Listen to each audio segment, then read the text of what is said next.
Comptez sur le Seigneur. Jean 16, versets 1 à 21. Je vous ai dit ces choses afin qu'elles ne soient pas pour vous une occasion de chute. Ils vous excluront des synagogues, et même l'heure vient que quiconque vous fera mourir croira rendre un culte à Dieu. Et ils agiront ainsi parce qu'ils n'ont connu ni le Père ni moi. Je vous dis ces choses afin que lorsque l'heure sera venue, vous vous souveniez que je vous les ai dites. Je ne vous en ai pas parlé dès le commencement parce que j'étais avec vous. Maintenant, je m'en vais à celui qui m'a envoyé, et aucun de vous ne me demande « Où vas-tu » Mais parce que je vous ai dit ces choses, la tristesse a rempli votre cœur. Cependant, je vous dis la vérité, il vous est avantageux que moi je m'en aille, car si je ne m'en vais pas, le Consolateur ne viendra pas vers vous, mais si je m'en vais, je vous l'enverrai, et quand il sera venu, il convaincra le monde en ce qui concerne le péché, la justice et le jugement. En ce qui concerne le péché, parce qu'il ne croit pas en moi, la justice parce que je vais au Père, et que vous ne me verrez plus, le jugement parce que le prince de ce monde est jugé. J'ai encore beaucoup de choses à vous dire, mais vous ne pouvez les porter maintenant. Quand le Consolateur sera venu, l'Esprit de vérité, il vous conduira dans toute la vérité, car il ne parlera pas de lui-même, mais il dira tout ce qu'il aura entendu, et il vous annoncera les choses à venir. Il me glorifiera, parce qu'il prendra de ce qui est à moi et il vous l'annoncera. Tout ce que le Père a est à moi, c'est pourquoi j'ai dit qu'il prend de ce qui est à moi et qu'il vous l'annoncera. Encore un peu de temps, et vous ne me verrez plus, et puis encore un peu de temps, et vous me verrez parce que je vais au Père.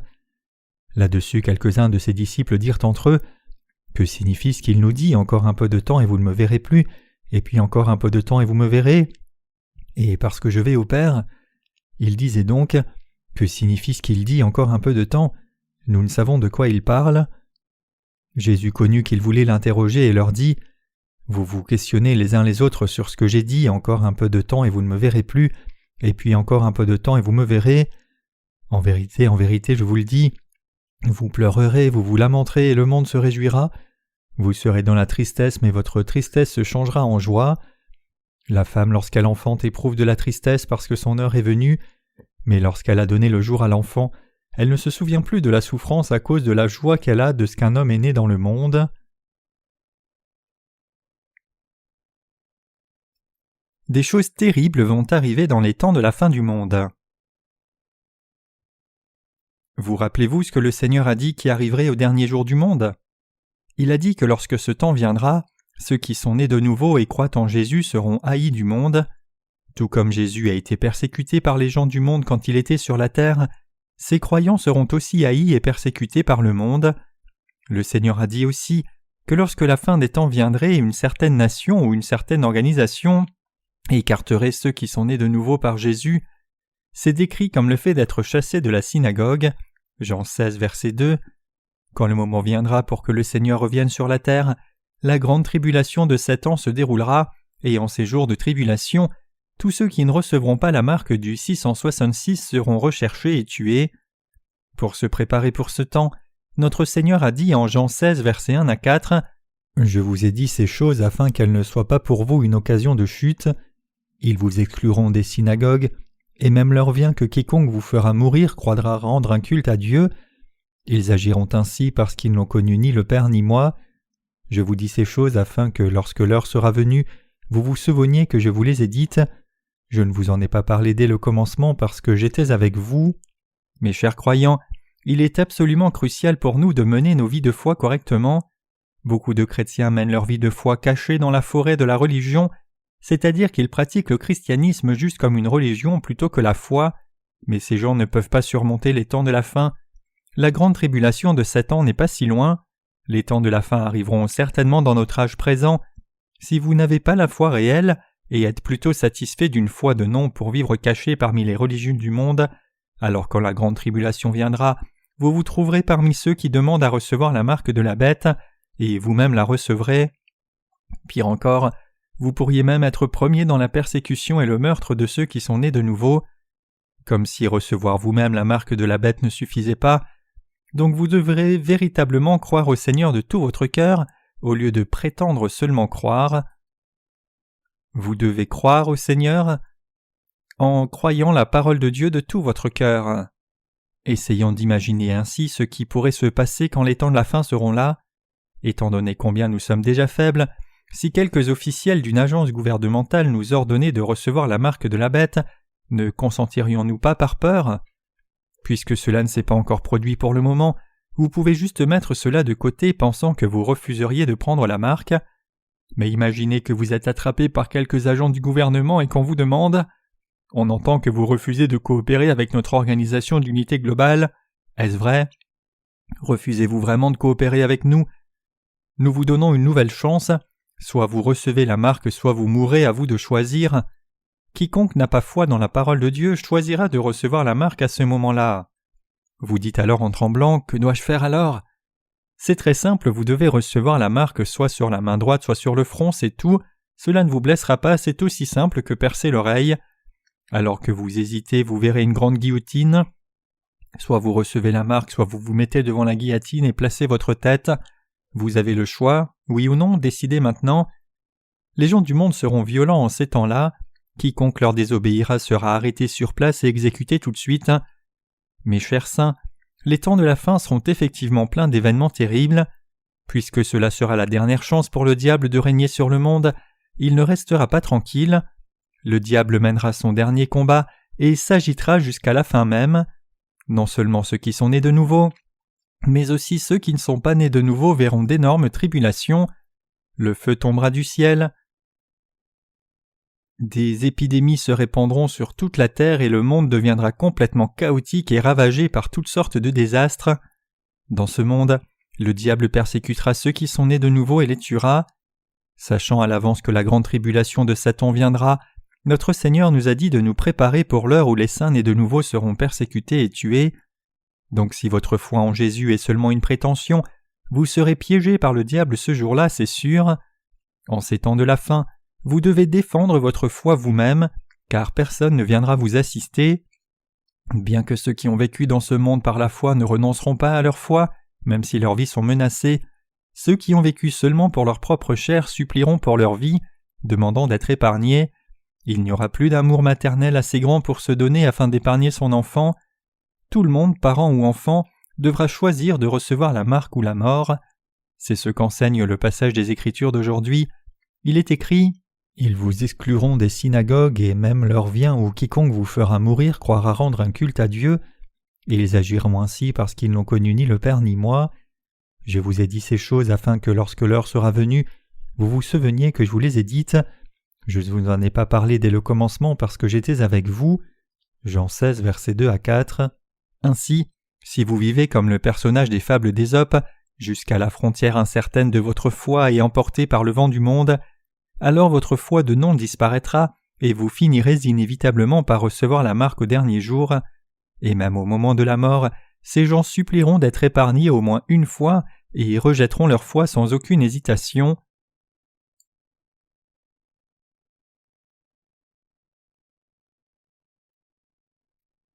Le livre de l'Apocalypse parle clairement de ce qui arrivera dans les temps de la fin. Il est écrit « Si quelqu'un adore la bête et son image et reçoit une marque sur son front ou sur sa main, il boira lui-même aussi du vin de la fureur de Dieu. » Apocalypse 14, versets 9 à 10. C'est vrai. Ici, notre Seigneur dit « quiconque », donc vous devez décider si vous choisissez le martyre ou pas. Mais il y a une chose à laquelle vous devez être attentif ici. Ce n'est pas du seul fait que l'on vous demande de prendre une décision que vous devez vous déterminer à embrasser le martyre par votre propre volonté. Ce dont vous avez besoin, ce n'est pas votre volonté du moment, mais une foi vraie et sincère. Croire vraiment dans chaque parole du Seigneur est ce qui est réellement important. Quand l'heure de la dernière tribulation viendra, vous agirez selon votre foi. Vous pouvez penser maintenant que vous n'accepteriez jamais la marque, mais nous savons tous combien la volonté de l'homme est faible et combien elle peut être brisée selon les obstacles. Même parmi nous, je suis certain qu'il y a certaines personnes qui, en dépit d'être si déterminées, finiront par recevoir la marque quand leur vie sera menacée. Ces gens choisiront de recevoir la marque plutôt que de vivre leur exécution sur place et essaieront ainsi de survivre juste 10 jours de plus. Cependant, en un rien de temps, le feu et le soufre pleuvront du ciel rendant la vie impossible. On peut être sûr qu'ils auront une maladie incurable et vivront une vie terrible jusqu'au jour du retour du Seigneur. À moins que vous n'ayez la foi pour croire du fond de votre cœur que le Seigneur vous a clairement sauvé par son eau et le sang, les conséquences sont aussi prévisibles que le scénario que je viens de tracer ici. Voyant notre foi, le Seigneur nous a déjà désignés sans péché.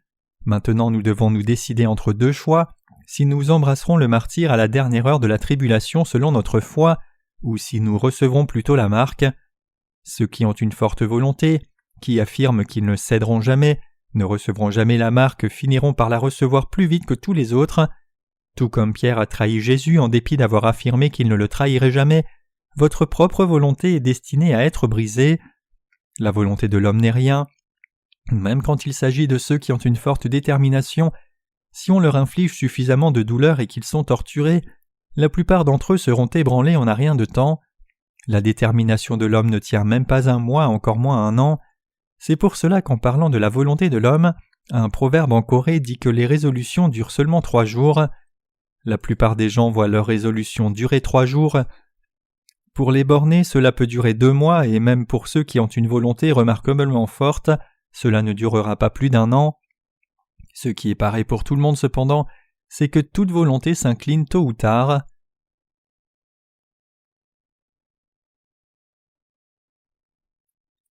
Nous préparons notre foi pour les temps de la fin, non en renforçant notre propre résolution, mais en solidifiant notre foi dans la parole. Vous ne devez jamais vous confier dans votre propre détermination humaine. Peu importe combien vous pouvez être résolu, il n'y a personne qui puisse supporter la violence jusqu'à la fin. Si vous êtes allé dans un hôpital psychiatrique, vous avez pu voir des gens possédés de démons s'agiter, hurler, se rouler par terre et crier toutes sortes de non-sens. Mais même les démons en eux tremblent et cessent leur démonstration au premier signe des employés de l'hôpital amenant des bâtons pour les maîtriser. Même quand quelqu'un est possédé de démons, il est réduit au silence quand on lui inflige de la violence, et c'est pour cela que tout le monde a fondamentalement peur de la douleur. Cela nous montre combien la détermination humaine est faible. Donc lorsque la parole vous est prêchée en ces temps ordinaires, vous devez croire et vivre votre foi en conséquence. Même si vos actes sont insuffisants, si vous avez une foi forte, alors c'est suffisant en soi. Mais si vous ne croyez pas, alors tout est futile. L'incrédulité rend tout inutile. C'est maintenant en ce moment même que vous devez croire. Quand le jour viendra pour votre martyre, c'est la foi que vous avez maintenant qui vous permettra de surmonter vos peurs. Le Saint-Esprit vous rappellera la parole que vous avez entendue auparavant, et il vous fortifiera et renforcera votre cœur dans la résolution que vous choisissiez fermement le martyre, plutôt que la marque de la bête. À ce moment-là, le Saint-Esprit mettra aussi les paroles sur vos lèvres pour déclarer votre foi.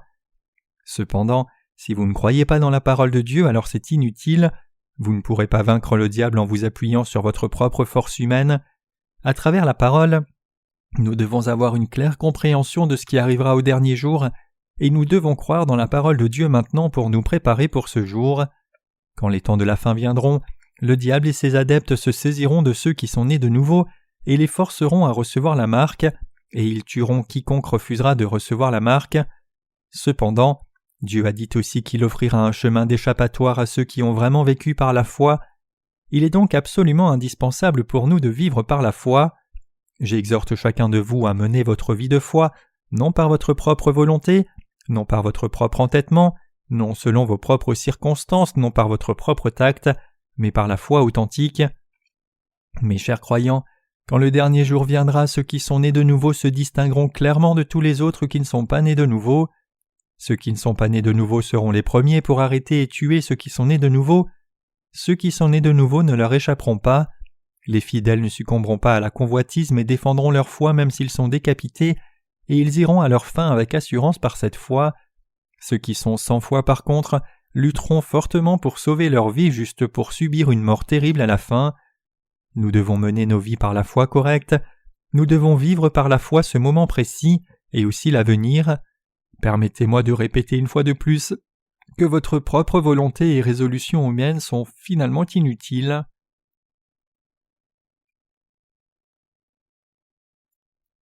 Quand le Saint-Esprit vient, il nous dit 3 choses. Quand notre Seigneur a dit à ses disciples qu'il allait vers son Père, les disciples étaient tristes, mais le Seigneur leur dit « C'est pour votre bien que je vais au Père. « Je vous enverrai le Consolateur quand je serai parti, je vous enverrai le Saint-Esprit. » Et le Seigneur dit que le Saint-Esprit nous parlerait de 3 choses quand il viendrait. Il est écrit « Et quand il sera venu, il convaincra le monde en ce qui concerne le péché, la justice et le jugement. En ce qui concerne le péché parce qu'il ne croit pas en moi, la justice parce que je vais au Père et que vous ne me verrez plus, le jugement parce que le prince de ce monde est déjà jugé. » Jean 16, versets 8 à 11. Regardons à chacune ici. D'abord, Jésus dit que le Saint-Esprit convaincrait le monde de péché. Qu'est-ce que le péché devant Dieu? La Bible dit que le péché n'est autre que l'incrédulité. De péché parce qu'il ne croit pas en moi. Jean 16, verset 9. L'incrédulité elle-même est péché. L'incrédulité c'est quoi alors? Cela désigne l'incrédulité en ce que notre Seigneur a dit, c'est-à-dire la parole de Dieu. Bien que les gens se trompent les uns les autres et commettent le péché les uns envers les autres, devant Dieu il y a un péché distinct et fondamental qui envoie quelqu'un en enfer. Cette offense qui conduit à l'enfer, c'est ne pas croire dans la parole donnée par notre Seigneur. Refuser de croire que Dieu a été conçu à travers le corps de la Vierge Marie pour venir sur cette terre comme un homme, qu'il a pris sur lui tous nos péchés et les a effacés en étant baptisé, qu'il a expié ses péchés en étant condamné à notre place à la croix, et qu'il est ressuscité après 3 jours pour accomplir notre salut, c'est le péché même qui condamne quelqu'un à l'enfer. Pourquoi Jésus dit-il alors dans la Bible « De péché parce qu'il ne croit pas en moi » Après tout, il y a beaucoup d'autres péchés que le péché seul de ne pas croire au Seigneur, du meurtre à l'adultère, vol, jalousie, haine, idolâtrie, et ainsi de suite. Pourquoi est-il alors écrit dans la Bible que ne pas croire au Seigneur c'est le péché? En fait, puisque le Seigneur a enlevé tous les péchés du monde, c'est-à-dire tous les péchés de l'humanité, les péchés que nous commettons par notre chair faible n'ont rien à voir avec le fait d'aller au ciel ou pas. En d'autres termes, peu importe quel genre de péché nous pouvons commettre dans ce monde, nos péchés peuvent toujours être remis, aussi longtemps que nous croyons en Jésus comme notre Sauveur et dans l'Évangile par lequel il nous a sauvés, l'Évangile de l'eau et de l'Esprit. Cependant, il y a un péché qui ne peut pas être pardonné, et c'est le péché de rejeter la parole du salut donnée par Dieu. La Bible définit un tel péché comme le péché même de blasphème contre le Saint-Esprit. Hébreux 6, versets 4 à 6, 10, versets 26 à 29. Alors que les péchés qui sont commis par les faiblesses des hommes peuvent être remis par l'évangile de l'eau et de l'esprit, le péché de blasphème contre le Saint-Esprit ne peut pas être pardonné par aucun moyen. Certaines personnes disent que bien que tout péché puisse être remis, le péché d'adultère ne peut pas être pardonné parce qu'il est commis dans le corps qui est le temple de Dieu, mais c'est un non-sens complet. C'est aussi contraire à la parole de Dieu de dire que le péché de meurtre ne peut pas être remis, ou que si de petits péchés peuvent être remis, les grands péchés ne peuvent être remis. Notre Seigneur a expié même les péchés d'Hitler, il a porté même ces péchés atroces et perfides de ce monde. Pourquoi alors les gens vont-ils encore en enfer à cause de leurs péchés? Aux yeux de Dieu, le péché qui les empêche d'entrer au ciel et les condamne à l'enfer est le péché de ne pas croire au salut de Jésus et toute la parole qu'il a dite.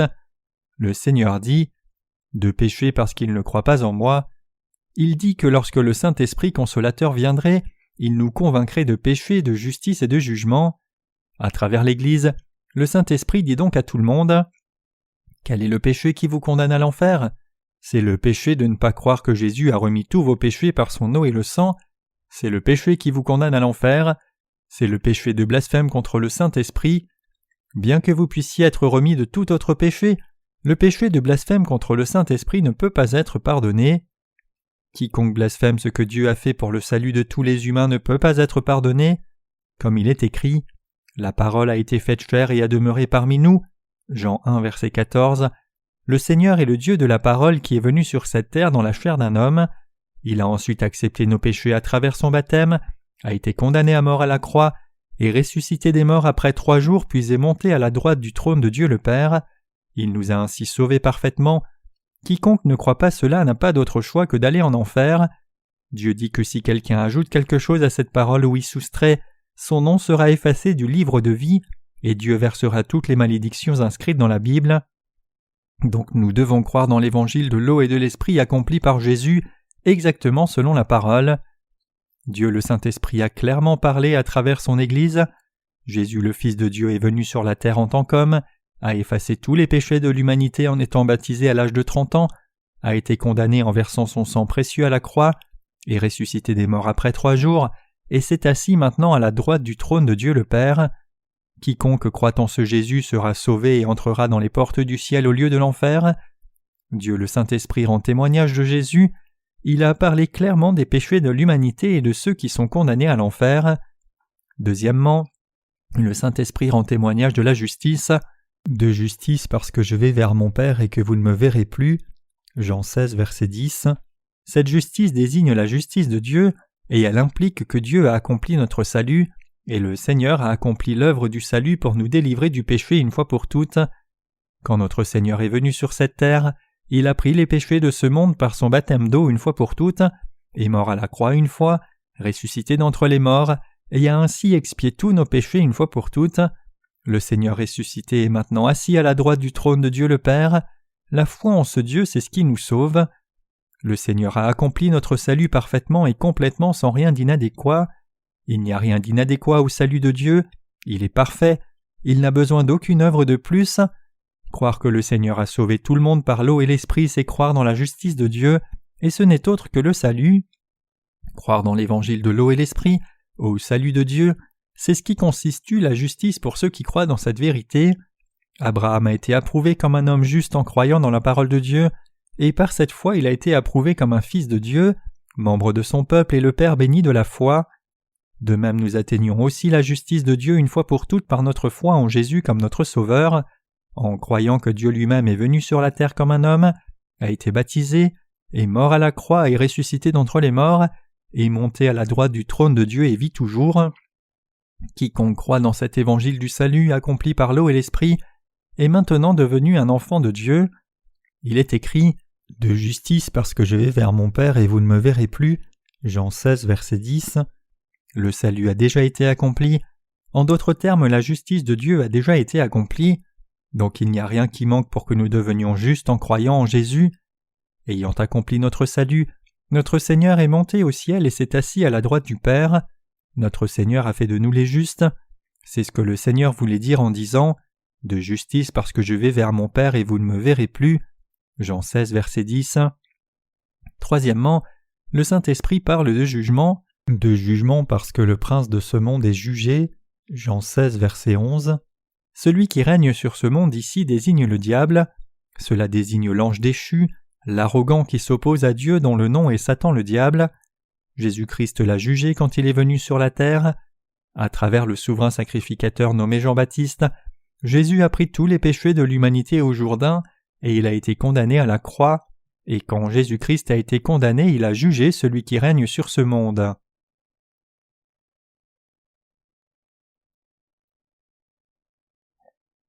Nous ne sommes plus pécheurs. Satan a tenté Adam et Ève et les a fait tomber dans le péché. Ayant conduit Adam et Ève à tomber dans le péché, le diable est alors devenu celui qui règne sur l'humanité. Il était le roi et celui qui règne sur le monde séculier. Tous les humains sont devenus les gens du diable et devaient lui obéir. Satan règne sur la race humaine.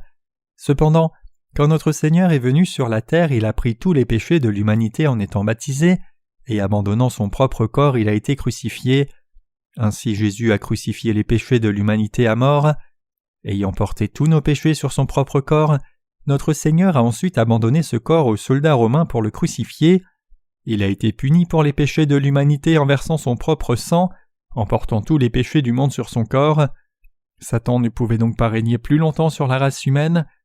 Les humains ne sont plus pécheurs maintenant. Ils ne sont plus destinés à être condamnés ni destinés à l'enfer non plus. Il n'y a plus de condamnation qui les attende. Cela signifie qu'ils ont été restaurés à leur innocence d'origine. Quand Dieu a fait l'homme, il l'a fait à la ressemblance de son image et maintenant l'homme a été de nouveau restauré à son état d'origine.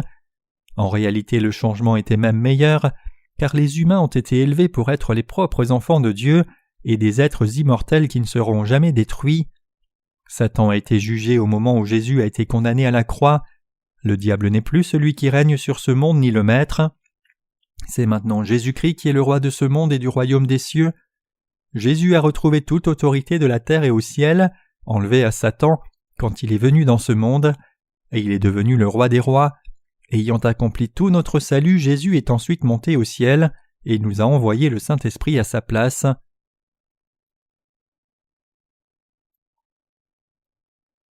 l'Esprit de vérité est venu vers nous.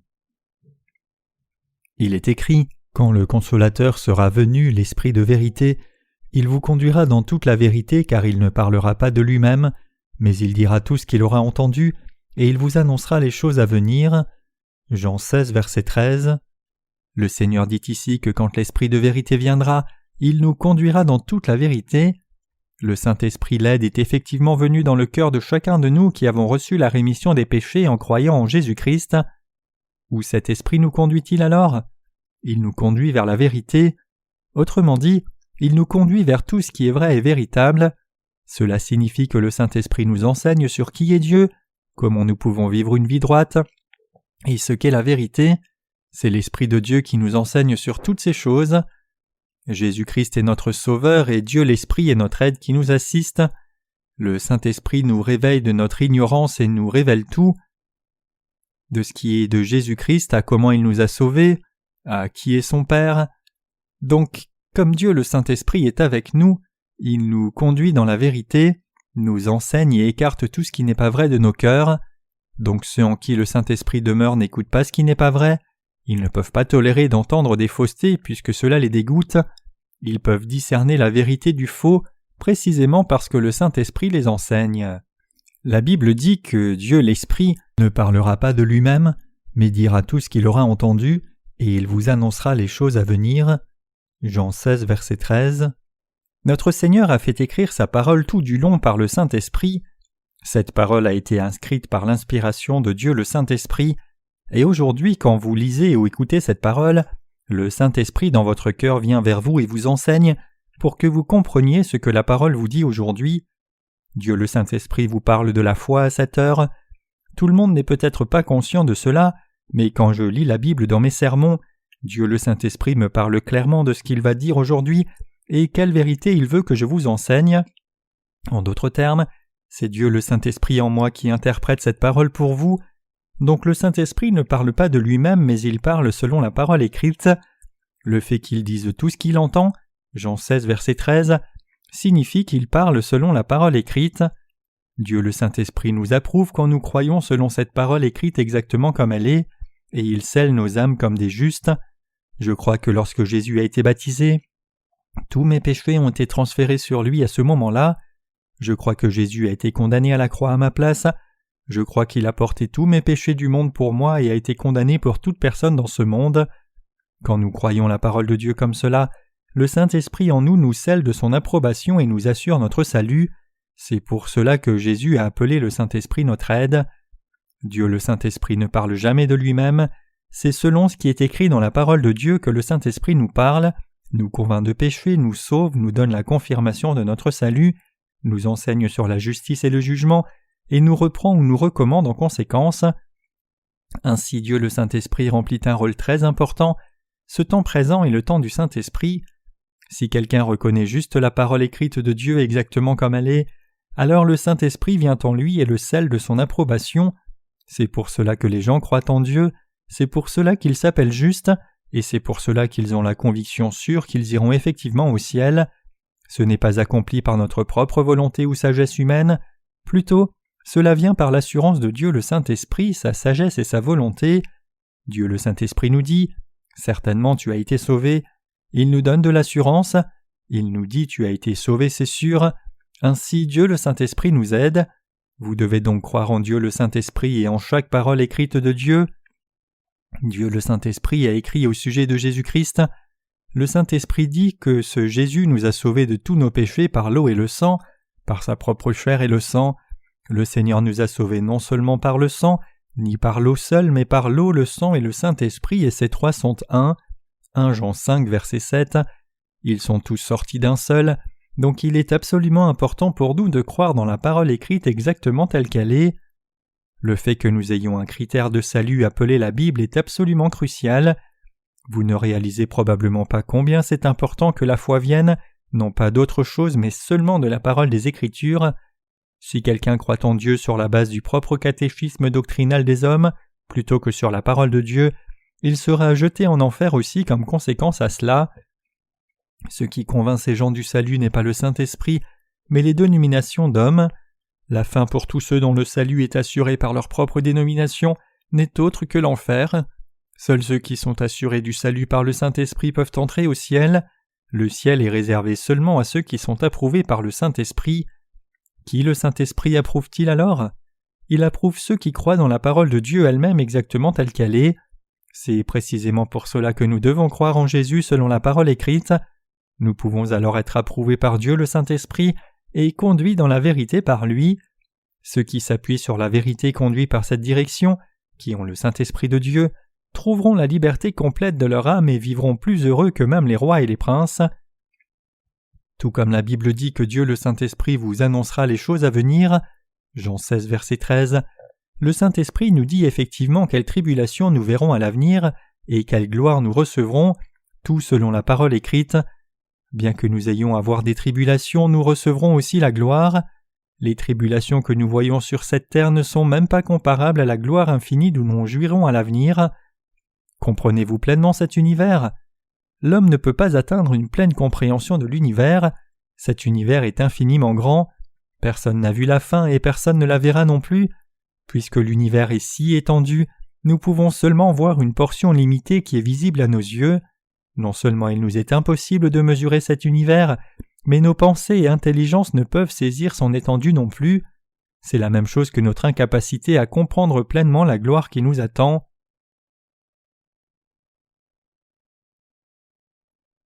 Notre souffrance est incomparable à la gloire dont nous jouirons pour toujours dans le royaume de Dieu. Nous verrons une énorme souffrance dans les années à venir, mais cette souffrance n'est même pas comparable à la gloire dont nous jouirons. Notre souffrance est momentanée, mais la gloire dont nous jouirons est éternelle. Dieu le Saint-Esprit nous enseigne sur notre avenir. Quand les fidèles voient de la souffrance, leur foi est solidifiée grâce à la parole de Dieu gravée profondément dans leur cœur. Par contre, ceux qui n'ont pas foi dans la parole écrite de Dieu exactement telle qu'elle est, et la comprennent et la croient plutôt selon leurs propres circonstances, situations ou pensées, perdront complètement leur foi quand le jour de la souffrance arrivera. Nous devons donc croire dans la parole écrite de Dieu maintenant, en ce moment précis exactement telle qu'elle est. Chaque prédicateur doit aussi parler seulement de la parole de Dieu. En d'autres termes, les prédicateurs doivent parler de la parole de Dieu seul, plutôt que de leur propre compréhension et pensée. Le vrai sermon est donné quand le prédicateur explique la parole de Dieu comme il est conduit par le Saint-Esprit demeurant dans son cœur, et quand ses pensées et son intelligence sont dirigées par le Saint-Esprit. Vous et moi monterons dans le royaume des cieux et jouirons de la gloire infinie. C'est parce que nous sommes qualifiés pour recevoir la gloire répandue par Dieu, car nous avons reçu la rémission des péchés en croyant dans l'évangile de l'eau et de l'esprit, selon la parole écrite de Dieu. C'est ainsi que la vérité du salut est précieuse. Le Saint-Esprit, notre aide, nous enseigne toutes ces choses. Le Saint-Esprit est toujours avec nous tous qui sommes nés de nouveau, et c'est par le Saint-Esprit qui est en nous tout le temps que nous voyons la parole de Dieu. Croyez-vous cela, mes chers croyants ? Prêcher la parole de Dieu, ce n'est pas juste donner un sermon, c'est fondamentalement différent d'une leçon du monde ou d'une simple hypothèse proposée dans un manuscrit, finement structuré et préparé à l'avance. Le vrai sermon parle de la parole de Dieu, c'est le Tout-Puissant qui donne sa parole à travers ses serviteurs. Donc lorsque nous entendons la parole de Dieu prêchée, ou lorsque nous adorons Dieu, nous devons écarter notre propre volonté et nos pensées comme des sarments inutiles qu'on coupe, nous soumettre à Dieu et écouter la parole avec nos cœurs. Notre Seigneur a dit « Tout ce qui est au Père est à moi ». C'est pourquoi j'ai dit qu'il prend de ce qui est à moi et qu'il vous l'annoncera. Jean 16, verset 15. Jésus a parlé du ciel, il a parlé de la façon dont les tribulations viendraient sur notre route, et il nous a aussi dit que même si nous verrons des souffrances, nous jouirons d'une gloire encore plus grande par la suite. Jésus devait être baptisé, mourir à la croix et ressusciter d'entre les morts. Tout ce qui appartient à Dieu le Père appartient à Jésus. C'est pour cela que quiconque croit en Jésus est sauvé par Dieu le Père. Ceux qui sont récompensés par Jésus sont récompensés par Dieu le Père. Ce que Jésus dit, c'est que Dieu le Père nous dit. Notre Seigneur nous a montré quelle souffrance il a endurée sur cette terre, et il nous a aussi montré que 3 jours après sa mort sur la croix, il est ressuscité d'entre les morts. Il nous a fait savoir à l'avance que nous ressusciterions aussi, après avoir souffert et être morts. Jésus a parlé de tout à l'avance à ses disciples, et nous qui allions croire et à toute personne dans le monde, et même au diable. Quand Jésus a dit qu'il quittait ses disciples, ils étaient d'abord terrassés. Donc ils lui ont demandé « Où vas-tu » Alors Jésus leur dit « Je vais vers mon Père, mais vous êtes tristes. Quand une femme est en travail, elle souffre dans la douleur, mais quand elle donne naissance, elle a une grande joie. Ainsi vous serez aussi attristés un peu de temps parce que je m'en vais, mais puisque je m'en vais, je vous enverrai l'aide, le Saint-Esprit. Une fois que je vous enverrai le Saint-Esprit, vous aurez une grande joie à cause de son aide. Votre salut sera accompli, votre vie éternelle sera parfaite, et vous deviendrez enfants de Dieu. Puisque j'ai pris tous les péchés de ce monde en étant baptisé par Jean-Baptiste au Jourdain, je dois maintenant mourir à la croix, je dois mourir et ressusciter des morts, et je dois remonter au Père tout comme je suis venu. Avant sa mort, avant sa résurrection, et avant son ascension au ciel pour s'asseoir à la droite du trône du Père, notre Seigneur a tout dit à ses disciples, à propos du péché, à propos de la justice, à propos du jugement, à propos de la tribulation à venir dans les derniers jours et à propos de la gloire qui attend les disciples. Comme s'il donnait sa dernière volonté, Jésus a parlé de tout à l'avance. Il dit que bien que nous soyons tristes pour un peu de temps, nos cœurs se réjouiront comme une femme en travail, qui bien qu'ayant souffert de sa douleur oublie tout de cette douleur quand elle donne naissance à son enfant. Nos frères et sœurs ici qui n'ont pas donné naissance ont probablement du mal à essayer de comprendre ce que signifie ce passage. Considérez-le alors de la façon suivante. Disons que vous ayez un problème extrêmement difficile qui soit impossible à résoudre, mais ce problème doit être résolu. C'est un problème énormément complexe qui vous ruinera s'il n'est pas résolu, mais il apportera beaucoup de récompenses s'il est résolu. Donc vous vous êtes inquiété à mort de ce problème, mais un jour tout à coup il est résolu. Vous pouvez imaginer combien vous serez joyeux quand le problème apparemment impossible sera complètement résolu. La gloire qui est obtenue à la fin, après avoir surmonté les temps de la fin, est semblable à une si grande joie. Quand Jésus est venu sur cette terre pour nous sauver, il devait repartir vers Dieu le Père pour nous sauver entièrement. Ayant accepté les péchés du monde par son baptême, Jésus devait mourir à la croix, ressusciter d'entre les morts après 3 jours puis retourner vers le Père. Ce n'était pas une tâche facile, cela comprenait tant de douleur. Aux disciples qui étaient avec lui tout le temps, Jésus a alors expliqué à l'avance pourquoi ils devaient subir une telle souffrance. Quand je partirai, je vous enverrai le Saint-Esprit, je vous enverrai l'aide, je vous donnerai l'Esprit de vérité. Puisque vous croyez en moi, je vous enverrai le Saint-Esprit pour qu'il vous aide, pour que votre foi n'échoue pas mais soit fortifiée, et pour que l'Esprit vous scelle. Quand il viendra, il convaincra le monde de péché, de justice et de jugement. Il convaincra le monde de péché parce que les gens ne croient pas en moi. Quiconque ne croit pas que j'ai sauvé tout le monde par l'eau, le sang et l'Esprit garde ses péchés intacts, et c'est donc lui-même qui paiera le salaire de ses péchés. Ne pas croire que Dieu lui-même est venu sur la terre incarné dans la chair pour vous, et qu'il a été baptisé et mort à la croix et ressuscité d'entre les morts, c'est le péché. Ne pas croire en moi, c'est le péché qui destine quelqu'un à l'enfer. L'Esprit convaincra le monde de justice, car j'ai accompli votre salut à la perfection pour vous, et maintenant je vais vers mon Père. Vous n'avez rien de quoi vous inquiéter, croyez en moi, je jugerai celui qui règne sur ce monde, je vaincrai le diable qui a régné sur ce monde comme son roi. Comme je serai condamné à la croix, le diable qui vous tourmente ne pourra plus jamais être votre roi, il ne peut plus vous tourmenter, je suis maintenant votre maître. Jésus lui-même a dit cela.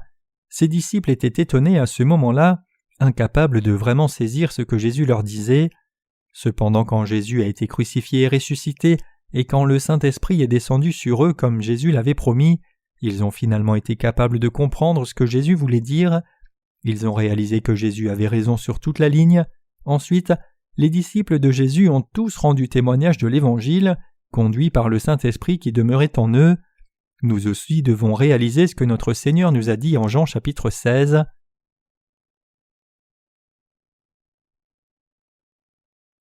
Si vous surmontez les temps de la fin en vous confiant en ce Jésus, vous verrez un monde meilleur. Dans les temps de la fin, les gens de ce monde qui nous persécuteront et prendront plaisir à nous tuer pensant qu'ils font vraiment ce que Dieu demande diront « Éliminer ces gens de la surface de la terre, c'est la façon de servir Dieu fidèlement, Dieu sera content si nous les tuons. » La Bible dit qu'ils feront cela parce qu'ils ne connaissent ni Jésus ni Dieu le Père.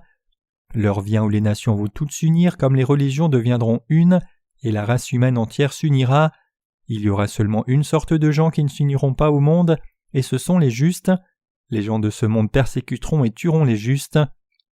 Mes chers croyants, je vous exhorte de tout mon cœur à vous rappeler la parole de Dieu quand vous et moi serons mis à mort. Il n'y a rien que nous ayons à craindre à ce moment-là.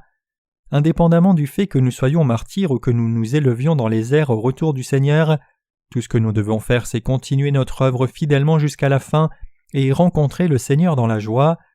Nous pouvons endurer notre souffrance en croyant dans nos cœurs qu'il y a le royaume des cieux glorieux qui nous attend après notre martyre et l'enlèvement.